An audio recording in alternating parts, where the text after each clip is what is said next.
Siria está aquí, a 8 horas de avión de España. Es la mitad de grande y su población se concentra aquí. ¿Por qué? Porque toda esta zona es un enorme desierto, pero un desierto muy importante. Tiene 1/3 de las reservas de petróleo del mundo y también de gas natural, según algunos el nuevo petróleo. Para sacarlo de aquí y llevarlo a Europa, hay que rodear toda esta península y salir por el canal de Suez. Como te puedes imaginar, aquí te cobran. Pero hay otra manera más fácil, la línea recta. El que controle estas tuberías las puede abrir y cerrar, como un grifo. Si no pagas, no hay petróleo, ni gas. Esta región es la polla. La civilización en el planeta empieza en 3 sitios y este es uno de ellos. Mesopotamia, aquí. Sumer, que te sonará menos, pero es el puto inicio de todo. Aquí también. ¿Recuerdas la Torre de Babel de la Biblia? La hicieron estos tíos. Egipto, aquí.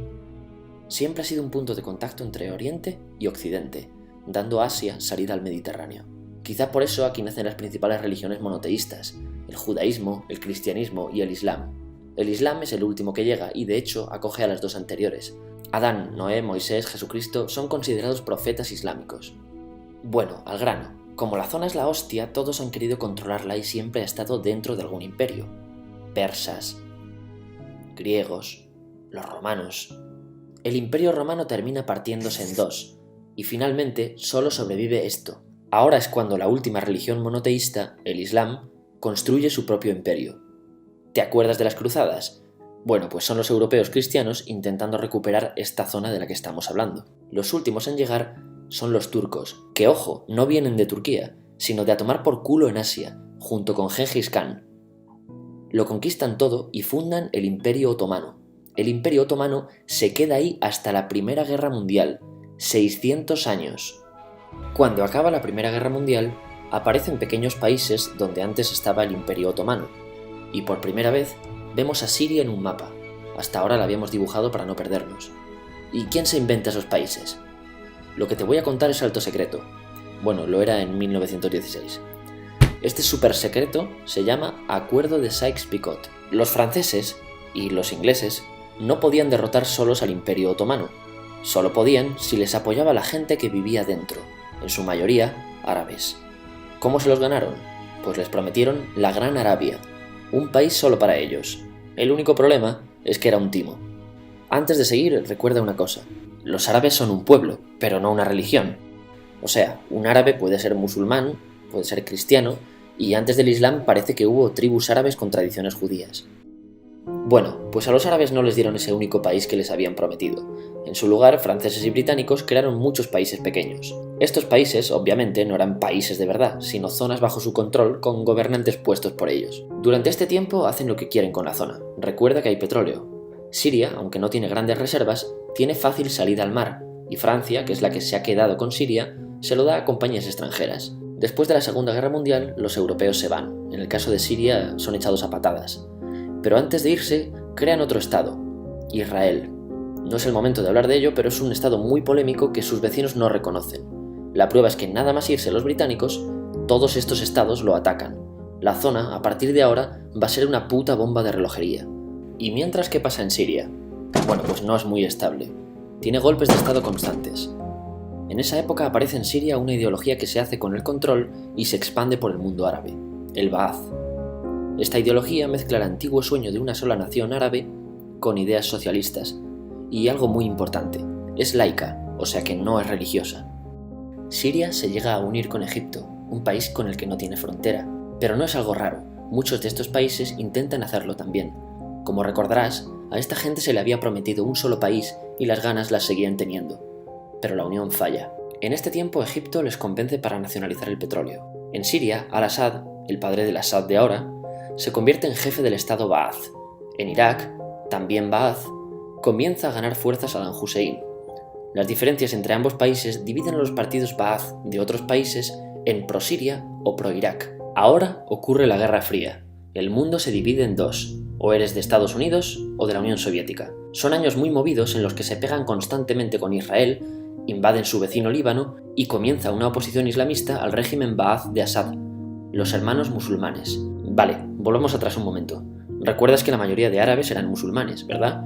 Pues dentro de los musulmanes hay 2 ramas fundamentales, los suníes, la mayoría, y los chiíes. En el caso de Siria, a pesar de ser un estado laico, los gobernantes como Assad y jefes militares eran chiíes, los cuales representan menos del 13%. En cambio, casi el 70% de la población es suní. Un dato curioso es que los cristianos son casi el 10%. Que los chiíes controlen el gobierno y el ejército mosquea a la población suní, y este sentimiento es aprovechado por los hermanos musulmanes, islamistas radicales suníes. Estos toman las armas en la ciudad de Hama en contra del gobierno, y Assad acaba con la revuelta a costa de matar miles de civiles y encarcelar a mucha gente. En el año 2000, Assad padre muere y le sucede Assad hijo. Ante las presiones libera a muchos presos, trae internet y esperanzas de cambio. Hay un periodo de gran debate político y aparece la oposición. También vuelven los hermanos musulmanes. Los siguientes años son difíciles, arrestan a la oposición, y Bush incluye Siria en el eje del mal, y esto la aísla. Está mal visto negociar con Siria. Los kurdos, un pueblo que vive distribuido por varios países de la zona, empiezan a protestar también. Hay represión y muertos. En 2011, te sonará esto, ocurre la Primavera Árabe. ¿Qué es esto? Bueno, es una protesta que se va propagando por todos los países árabes pidiendo más democracia. Como ves, el mundo árabe, a pesar de estar dividido en países, tiene tendencias generales. Cuando llega a Siria, Assad hijo termina usando el ejército y en los enfrentamientos mueren unas 1000 personas. Los enfrentamientos irán escalando hasta que se conviertan en guerra civil. No hay un momento exacto de inicio. Lo importante es que hoy en día hay numerosas facciones en juego. Vamos a verlas. Pero primero piensa en que todo está dividido entre chiíes, la minoría, y suníes, la mayoría. Chiíes y además laicos, o sea, no religiosos, son el gobierno de Al-Assad. Controla todo esto, que si recuerdas son básicamente las zonas chiíes del país. El gobierno de Assad está enfrentado al resto. También mayoritariamente laico, pero suní, es el Ejército Libre de Siria o FSA en inglés. Junto con el Frente Islámico, que es religioso, y otros 70 y pico grupos más, forman una coalición que la prensa llama simplemente la oposición. También suníes e islamistas, pero radicales, son Al-Nusra, llamados Al-Qaeda en Siria, porque son básicamente eso, Al-Qaeda en Siria. Otros islamistas radicales son el ISIS o Estado Islámico. Salen de Al-Qaeda en Irak, controlan la mayor parte de Siria e Irak y se han hecho famosos por sus atrocidades. Su objetivo teórico impacta a muchos. Es un Estado Islámico a lo largo de Asia, África y Levante, aunque a ti ya te suena, ¿verdad? En naranja tenemos al pueblo kurdo, que recordarás porque el presidente Al-Assad lo reprimió, al igual que gobiernos de países próximos también hacen. Ahora controlan militarmente esta zona. Antes de terminar, repasemos los apoyos internacionales a fecha de octubre de 2015. Las fuerzas de Al-Assad son apoyadas por Rusia, que ya tenía base militar en el país antes del conflicto, por Irán y por China. Todos son países de lo que Europa llama Oriente. En contra de Assad, apoyando a la llamada oposición, luchan Estados Unidos, Turquía, Francia, Gran Bretaña y Arabia Saudí.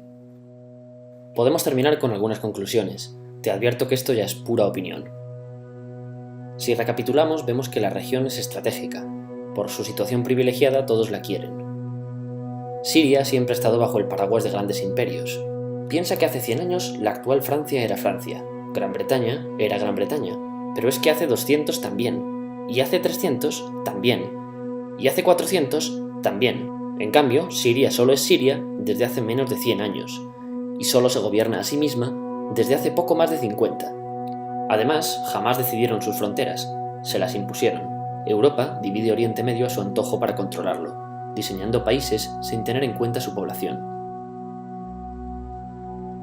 Muchos historiadores dicen que todo pueblo tiene la necesidad de manejar su propio destino, pero estos ingredientes que hemos visto juegan en contra de proyectos como la Siria Ba'ath, que encima usa la represión para mantenerse.